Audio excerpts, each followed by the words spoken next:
साथियों, मेरा अभिवादन स्वीकार कीजिए। मैं अरविंद विश्वकर्मा लखनऊ से। जय भगवान विश्वकर्मा। दरअसल आज जब मैं आप लोगों से संवाद करना चाह रहा हूँ तो आज का जो विषय मैंने लिया है वो है विश्वकर्मा समाज की राजनैतिक हिस्सेदारी, राजनैतिक भागीदारी।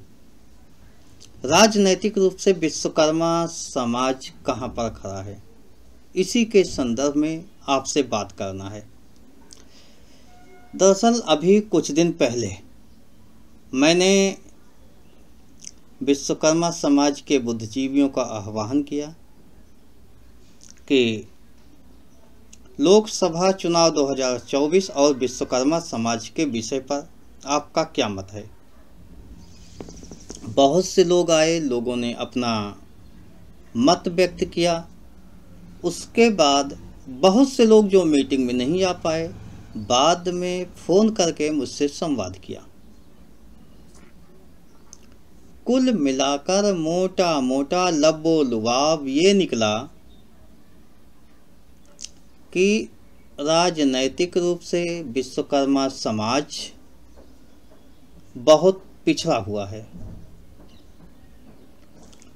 एक तो ये बात आई कि जैसे अलग अलग प्रदेशों की बात थी, तो उसमें उत्तर प्रदेश का मैं मुख्यतः बात करता हूँ कि उत्तर प्रदेश में कोई ऐसा एक विश्वकर्मा वंशी नहीं है जो टिकट की दावेदारी किसी दल में पेश की हो।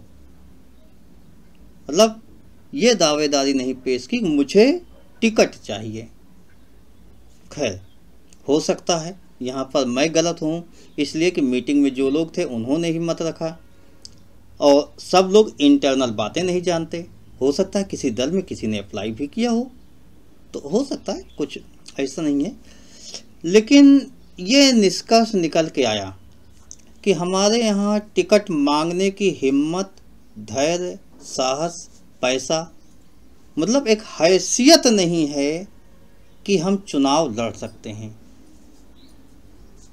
हाँ, कोई पार्टी दे दे, पार्टी लगा दे तो संभव है लड़ना, लोग लड़ सकते हैं।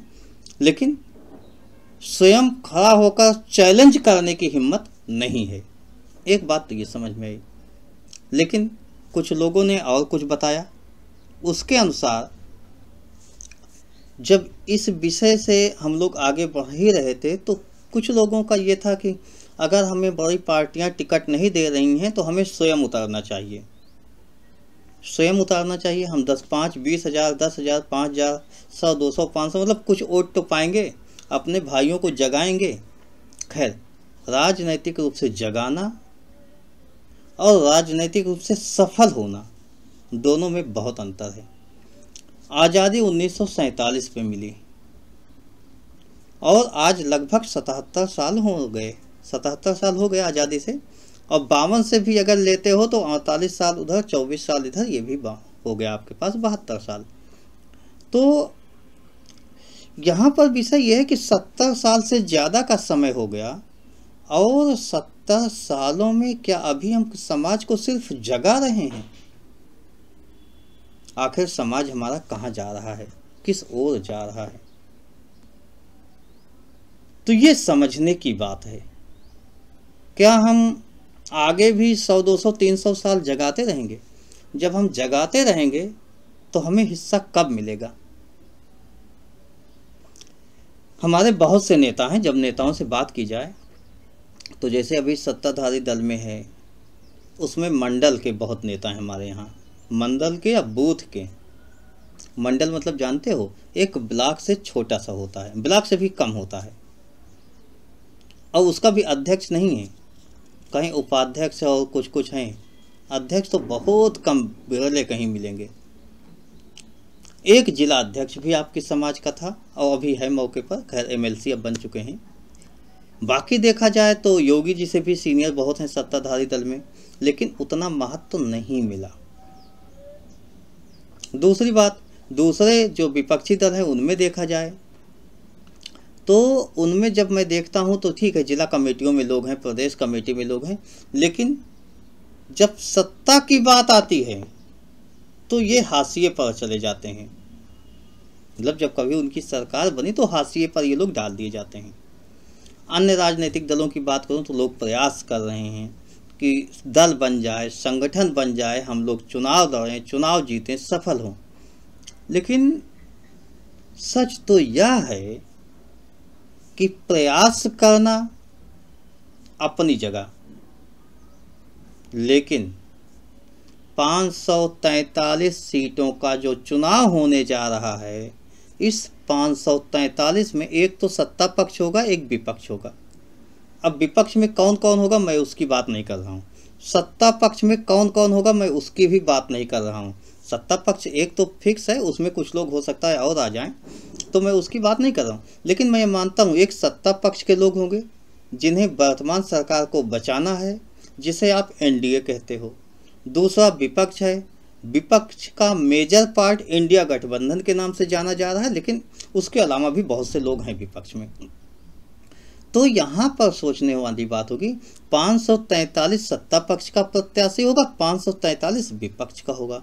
यानी सांसद के चुनाव में, लोकसभा चुनाव में कोई वॉक ओवर नहीं करता कि एक आदमी नामांकन कर दे दूसरा न करे, यानी निर्विरोध लोकसभा का चुनाव नहीं होता। तो इसका मतलब हुआ 1086 प्रत्याशी होने जा रहे हैं। 1086 प्रत्याशी मतलब 1000 में एक भी विश्वकर्मा वंशी नहीं दिखने वाला है। समझिए बात। आप लोग जब बात करते हो तो जैसे लौहकार समाज से बात करते हैं, बढ़ई समाज से बात करते हैं, तो ये लोग शौक से कहते हैं, गर्व से कहते हैं। बढ़ई लोग कहते हैं हमारी आबादी सबसे ज़्यादा 3-3.5%, लौहकार लोग भी 2.25% हैं। तो ऐसे सब अपनी अपनी बात करते हैं। लेकिन जैसे ही विश्वकर्मा समाज की बात हुई, ये लोग जंप करते हैं 10 से 12%, 15%। अब बात ये आई कि 10%, अगर हमें थोड़ा सा मैथ आता है तो 10% का मतलब होता है 100 में 10, या सबसे कम 2% की बात करूं तो 100 में 2, 1% की बात करूं तो 100 में 1 होता है, जहां तक मुझे मैथ आता है। तो भाई 1000 में तो 10 होता है, 100 में 1, 1000 में 10, और 10 मैंने 1086 बोला। इसका मतलब हुआ 1100 में 11 प्रत्याशी तो होना चाहिए अगर 1% मिले। जीत हार अलग का विषय है, जीतेगा कौन हारेगा कौन उसकी बात नहीं, लेकिन 1% अगर हमारी आबादी है, चलो मैं कहता हूँ लोहार की आबादी 1% नहीं, बढ़ई की 1% नहीं, सुनार की, लेकिन सब मिला के तो 1% होगा। फिलहाल है आबादी, मुझे पता है 10-12% है, लेकिन 1% अगर मैं मान लूँ तो 11 लोग तो प्रत्याशी होने ही चाहिए 1% के हिसाब से, वो भी नहीं हो रहे हैं। तो अब आप ये समझिए, जिस समाज का व्यक्ति सदन में भागीदारी निभाएगा नहीं, भागीदारी निभाने के लिए जद्दोजहद करता हुआ दिखेगा नहीं, वो समाज विकसित नहीं हो सकता। क्योंकि भारतीय ताना बाना लोकतांत्रिक रूप से बनाया गया है। बनाया तो गया है कि जाति के आधार पर विरोध नहीं होगा, धर्म के आधार पर विरोध नहीं होगा, वर्ग के आधार पर विरोध नहीं होगा, क्षेत्र के आधार पर विरोध नहीं होगा, लिंग के आधार पर विरोध नहीं होगा, मतलब महिला पुरुष के नाम पर विरोध नहीं होगा। तो व्यवस्था तो बहुत अच्छी बनाई गई, लेकिन सच्चाई आप जानते हो, ऑफिस का बाबू भी आपकी जाति देखकर कार्यवाही करता है। आपकी फाइल उसके सामने पहुंच गई, उसे पलटेगा, आपकी जाति देख लेगा तो सोचेगा। एक थानेदार आपकी जाति जान लेगा तो कार्यवाही करेगा। तो ऐसी स्थितियों में जहां जाति देखकर ही काम हो रहा है, यहां तक कि पार्टियां जब टिकट देती हैं तो जाति देखती हैं, मंत्री पद देती हैं तो जाति का कॉम्बिनेशन देखती हैं। तो जब जाति कुल देखी जा रही है तो इसका मतलब हुआ बिना जाति समन्वय के, बिना जातीय रूप से आगे बढ़े सफलता नहीं मिल सकती। तो अब कैसे आगे बढ़ा जाए, सवाल यहाँ पर है कि विश्वकर्मा समाज राजनैतिक रूप से कैसे आगे बढ़े। हाँ, कुछ लोग जो समझदार हैं, जिनको लगा कि वास्तव में समाज का नेतृत्व नहीं हो रहा है और उन्हें अन्य समाज की भी समस्याएं दिखी, तो उन्होंने अपनी एक राजनीतिक पार्टी बनाई।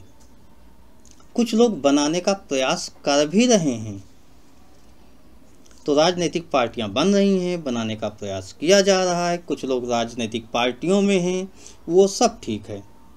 लेकिन अब यहाँ पर राजनीतिक बात मैं इसलिए कर रहा हूँ कि 2024 के चुनाव की घोषणा मुश्किल से 10 से 15 दिन में हो जानी है, आचार संहिता लग जानी है, बिगुल बज जाना है, और उस बिगुल बजने के बाद यह विश्वकर्मा वंशी समाज सिर्फ दो राह पर खड़ा होगा। इसे केवल वोट देना है, इसके अपने विषय कोई नहीं होंगे, चाहे कोई छोटे छोटे लोगों का देवता कहे, चाहे इसे श्रमिक बिरादरी बना दे, चाहे तेली तमोली कंजर सबको इसमें मिला दे, लेकिन यह कुछ नहीं कर सकता। ये अपने वसूलों पर, अपने सिद्धांतों पर, अपने मुद्दों पर मतदान नहीं कर सकता, क्योंकि इसकी बात ही कोई नहीं करता, इसकी कोई बात नहीं करेगा। तो अब सबसे बड़ा सवाल यही है कि आप लोग करोगे क्या, विश्वकर्मा वंशी समाज को करना क्या चाहिए। देखिए, मैं स्पष्ट तौर से कहूँ, जब मुझे कहने की बात आती है कि आप क्षेत्रीय स्तर पे आप एक सहयोगात्मक रूप से आगे बढ़ने का प्रयास करो। जैसे आप ये कहते हो हमारे समाज के लोग जागरूक नहीं हैं, सोए हुए हैं, एक नहीं होना चाहते, आगे नहीं बढ़ना चाहते। मैं आपकी सब बात मान लेता हूँ, 101% जो कह रहे हो, लेकिन याद रखो, जब आप कहते हो समाज के लोग सोए हुए हैं, तो इसका मतलब हुआ आप ये बात कह रहे हो तो आप तो जगे हुए हो। जब आप जगे हुए हो तो आप आगे बढ़ो, जिससे बात कर रहे हो वो भी जगा हुआ है, वो जिससे बात कर रहा है वो भी जगा हुआ है, यानी जगे हुए लोगों का कारवां तो बना लो। जो जगे हुए हैं, जो सोए हैं, उनकी मैं बात नहीं कर रहा हूँ, आपकी निगाह में सोए हैं, सोने दो। लेकिन जो जग गए हैं, जो अधिकारों की कीमत को समझते हैं, जो राजनीतिक विचारधारा को समझते हैं, राजनीतिक दांव पेच को समझते हैं, जिनके पास कुछ मजबूरियां हैं, चुनाव प्रत्यक्ष जाके नहीं लड़ पाते, लेकिन प्रयास कर रहे हैं, उस दिशा में आगे बढ़ रहे हैं, मैं उनकी बात कर रहा हूँ। वो लोग एक कारवां बना के साथ आ सकते हैं, अपने मुद्दों के अनुसार, अपनी व्यवस्था के अनुसार, संपूर्ण भारतीय समाज के परिवेश में नीति बना के आगे बढ़ें, लोगों को समझाएं, लोगों को बतलाएं, निश्चित ही सफलता मिल जाएगी। और जब आप कहते हो, जैसे कुछ लोग हमसे ये भी सवाल करते हैं कि भैया जहाँ वो है वहाँ मैं नहीं, अरे इसमें तो कोई बात नहीं, क्योंकि मैं देखता हूँ आपके लोकसभा में 1, 2, 4 ही लोग राजनैतिक रूप से बेहतर समझ वाले होंगे। अगर टिकट दिया जाए, भैया लो टिकट, चलो चुनाव लड़ना है, तो 4 लोग नहीं, 2 लोग नहीं, 1 लोग भी नहीं निकल पाएंगे। अपवाद छोड़ दो तो 2 नहीं निकल पाएगा एक लोकसभा से। तो हमारा आपका विरोध किस बात का, किस बात के लिए आप हमारी टांग खींचो, हम आपकी टांग खींचे। आप अपने दूसरे भाई की टांग क्यों खींच रहे हो, क्यों टांग खिंचाई करते हो। और उसके बाद जब मैं विधानसभा में जाता हूँ, विधानसभा में देखता हूँ, एक ज़िले में 4 से लेकर 10-11 तक विधानसभा होती है। तो आप बताइए, एक ज़िले में 4 आदमी ऐसा कौन है जो विश्वकर्मा समाज का प्रत्याशी बन सकता है? 4 आदमी तो नहीं मिलेंगे। तो किससे आपकी प्रतिद्वंदिता है? कहने का मतलब आपकी प्रतिद्वंदिता विश्वकर्मा समाज में नहीं है। अगर आप जागरूक हो और ये बात कह रहे हो कि मैं जगा हूँ, मैं बातों को समझता हूँ, वो नहीं समझते, फलाने नहीं समझते, फलाने साथ नहीं देते, तो किसी की टांग खिंचाई न करो, क्योंकि आपका प्रतिद्वंदी आपके घर में नहीं है, आपकी विधानसभा में नहीं है। माना कि मेरी आपसे प्रतिद्वंदिता होगी, लेकिन आप मेरे क्षेत्र के नहीं हो, जब चुनाव लड़ना होगा तो आप अपने क्षेत्र में लड़ोगे, मैं अपने क्षेत्र में लड़ूंगा, तो हमारी आपकी प्रतिद्वंदिता कैसी? अरे भाई, उत्तर प्रदेश में एक ही पद के लिए प्रतिद्वंदिता हो सकती है, वह पद हो सकता है मुख्यमंत्री का। बाकी विधायकों की बात हुई तो 403 होते हैं, और हर विधानसभा में 403 विश्वकर्मा वंशियों को अभी खोजा जाए, खुल्लम खुल्ला कोई पार्टी टिकट देने के लिए तैयार हो जाए कि हम सभी विश्वकर्मा वंशियों को उतारेंगे, 403 निकल कर आ जाएं, तो मुझे लगता है 40 नहीं निकलेंगे। तो कोई संघर्ष हमारे आपके बीच नहीं है। 80 लोकसभा यूपी में है, यूपी में 80 लोगों को खोजा जाए कि लोकसभा चुनाव के लिए नामांकन कर दो, तो 8 नहीं निकलेंगे। तो हमारा आपका तनाव कोई नहीं है, केवल समझने का फेर है। और यह कह के, कहावत कह के आप टाइम न गुजारो, उठो, जागो, समझो। अगर आप ये कहते हो मैं समस्या को समझ रहा हूँ, मैं ये बात समझ रहा हूँ कि विश्वकर्मा समाज राजनीतिक रूप से नहीं है, आगे नहीं है, तो मैं वादा करता हूँ आपसे कि आप स्वयं आगे बढ़ो, अपने क्षेत्र का आप नेतृत्व करो, आप अपने क्षेत्र में विधायक सांसद बनो, क्योंकि आपका प्रतिद्वंदी आपके क्षेत्र में नहीं है। आप कुल ना देखो, आपको एक पेड़ के फल खाने से मतलब है, सभी का नहीं, खा ही नहीं सकते हो। इन्हीं सभी सीटों पर आप नामांकन कर ही नहीं सकते हो। अरे आप एक के बदले 2 कर लोगे, 4 कर लोगे, 5 कर लोगे, इससे ज़्यादा आपकी हैसियत भी नहीं होगी नामांकन करने की। और जीतने के बाद रखोगे तो अपने पास एक ही, कहने का मतलब आपको एक चाहिए। तो हमारी आपकी कोई प्रतिद्वंदिता नहीं, किसी भी विश्वकर्मा वंशी से, किसी विश्वकर्मा वंशी की कोई प्रतिद्वंदिता है ही नहीं। जब प्रतिद्वंदिता नहीं तो किस बात का मलाल? कोई मलाल नहीं होना चाहिए। आप लोग उठो, जागो, और विश्वकर्मा समाज के लोग जहाँ भी नेतृत्व करते हुए दिखें, जहाँ भी दिखें, आपको लगता है कि वह किसी दल का पिछलग्गू नहीं है, किसी दल में काम करने के बाद उसे कुछ मिलेगा नहीं, वह स्वयं नीति बनाने वाला है, नीति का निर्धारण करने वाला है, वह किसी दल के पीछे लग के, मतलब उसका मुखिया किसी दल के पीछे लग के इस जुगाड़ में नहीं है कि काश समझौता हो के हमें एक आध सीट मिल जाए, तो उसको कहते हैं मौका परस्त।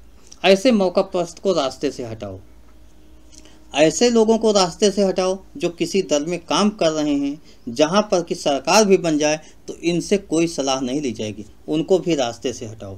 उसके बाद देखिए स्वतंत्र नीतियों वाला व्यक्ति कहाँ है, कौन सा ऐसा व्यक्ति है जो आपके लिए संघर्ष कर सकता है, आपके लिए लड़ाई कर सकता है, बेहतर समझ के साथ आपका प्रतिनिधित्व कर सकता है। अगर ऐसा कोई व्यक्ति दिखे तो उसके साथ आप जुड़ जाइए, क्योंकि उससे आपकी प्रतिद्वंदिता नहीं है। और जितने भी लोग उसमें जुड़े होंगे दल में, या जितने भी लोग आपके आसपास होंगे, उनसे आपकी अपनी विधानसभा में प्रतिद्वंदिता नहीं है। यानी आप विधायक बनने के लिए वो कोई अरंगेबाजी नहीं करने वाला है, तो आप आगे बढ़ सकते हो। और आगे बढ़ोगे तो निश्चित ही वो जो कारवां बनेगा, यानी आपकी निगाह में समझदार लोगों का जो कारवां बनेगा, ऐसे समझदार लोगों का जिनमें आपस में कोई प्रतिद्वंदिता नहीं, जो वो संयुक्त ताकत आएगी, वो मुट्ठी बन जाएगी, और यही मुट्ठी सफलता दिलाएगी। आने वाले समय में जैसे आज राजभर समाज के मुट्ठी भर लोग हैं, लेकिन उनकी एक हैसियत है, एक वजूद है, राजनीतिक रूप से उनका एक बेहद इतिहास रहा है, और आज सफल भी हैं। 2-4 विधायक, सांसद, मंत्रिमंडल में, मतलब कुल लाइन लगाए रहते हैं। पटेल देख लो आप, बहुत कम है। मौर्य देख लो, आपके मुताबिक कम है, आपके हिसाब से जाति गणना बहुत कम है। तो वो सब कोई बात है नहीं, आप अगर ईमानदारी से काम करोगे तो सफल हो सकते हो। एक और बात, आपके यहाँ ऊंच नीच, भेदभाव, इस सब पे आप लोग दिमाग ना लगाइए। आप लोग इस पर कदापि दिमाग ना लगाइए कि हम उच्च वर्ग के ब्राह्मण हैं, हम निम्न वर्ग के हैं, वो उच्च है ये निम्न, ये सब छोड़ दो बातें। वेद शास्त्रों के अनुसार शिल्पी ब्राह्मण उच्च होते हैं, ये मैं मानता हूँ, लेकिन जिसमें ज्ञान नहीं वो 2 टके का होता है। तो सबसे पहली आवश्यकता क्या है? ज्ञान। ज्ञान के लिए पढ़ाई लिखाई करो, नॉलेज गेन करो, संस्कारवान बनो। उसके बाद जब आप समाज में निकलेंगे तो लोग आपका सम्मान करेंगे, आपके सामने सर झुकाएंगे, नमस्ते करेंगे, और उसी समय आपको ब्राह्मणत्व की प्राप्ति हो जाएगी। क्योंकि वेदों के अनुसार भी जाति नहीं है, वर्ण व्यवस्था है। वैश्य, शूद्र, क्षत्रिय, ब्राह्मण, ये है। तो ज्ञान होगा तभी ब्राह्मणत्व आपको मिलेगा। और जात के आधार पर अगर आप ब्राह्मण बनना चाहते हो तो ऐसा कोई नहीं है, ऐसा कोई कंटोप नहीं है कि कोई ले आके आपके सर के ऊपर रख देगा आप ब्राह्मण बन जाओगे। ब्राह्मण बनने के लिए बुद्धिशील होना, बुद्धिवान होना, ज्ञानवान होना, संपन्न होना, सभी तरीके से जो सक्षम होता है वही ब्राह्मण होता है। उसी को कहते हैं ब्राह्मण या ब्राह्मणत्व की प्राप्ति हो जाना। तो मुझे नहीं लगता कि आपके लिए कोई दिक्कत है। तो आप लोग ब्राह्मण या शूद्र बनने की तरफ अग्रसर होने से पहले राजनैतिक भागीदारी के लिए प्रयास करते हुए दिखना चाहिए और सकारात्मक दिशा में प्रयास करो। तो आइए राजनैतिक रूप से प्रयास करते हैं। मैं मानता हूँ कि आज़ादी से अब तक काफ़ी लंबा वक्त बीत गया, आपके साथ न्याय नहीं हुआ, आपको कुछ मिल नहीं पाया, लेकिन जब घिसोगे ना तो पत्थर घिस जाता है। तो अभी आपके घिसने की बारी है, लेकिन सही दिशा में। पता लगा एक बार इधर घिसा, एक बार इधर घिसा, एक बार इधर घिसा, और दिन भर में हम अगर 10,000 बार घिसे हैं और 10,000 जगह घिसे हैं तो पत्थर में निशान भी शाम तक नहीं बन पाएगा। लेकिन एक ही जगह घिसते रहेंगे 10,000 बार तो हमें लगता है 100 बार घिसने पर ही निशान बन जाएगा। तो आइए मिलकर एक कारवां बनाते हैं, और वही कारवां निश्चित ही आने वाले समय में कल भारत की जनता को एक दिशा दिखाएगा और जनता के सपनों का भारत बनेगा। विश्वकर्मा जागरूकता अभियान के बैनर तले हम आप लोगों का स्वागत करते हैं। आइए, संख्या बल का प्रदर्शन होता है, एक साथ एक रूप से आगे बढ़ते हैं और लोगों को बता देते हैं विश्वकर्मा समाज को कम न समझो। आज तक राजनैतिक भागीदारी इसलिए नहीं हुई कि हमने राजनीति की तरफ कभी सर उठाकर देखा भी नहीं, लेकिन अब हम देखेंगे, अब हम सत्ता की ओर चलेंगे। सदन में हमारा प्रतिनिधि होगा जो आम जनता की आवाज़ को उठाएगा। आइए, आपका स्वागत है विश्वकर्मा जागरूकता अभियान के बैनर तले। धन्यवाद। जय भगवान विश्वकर्मा।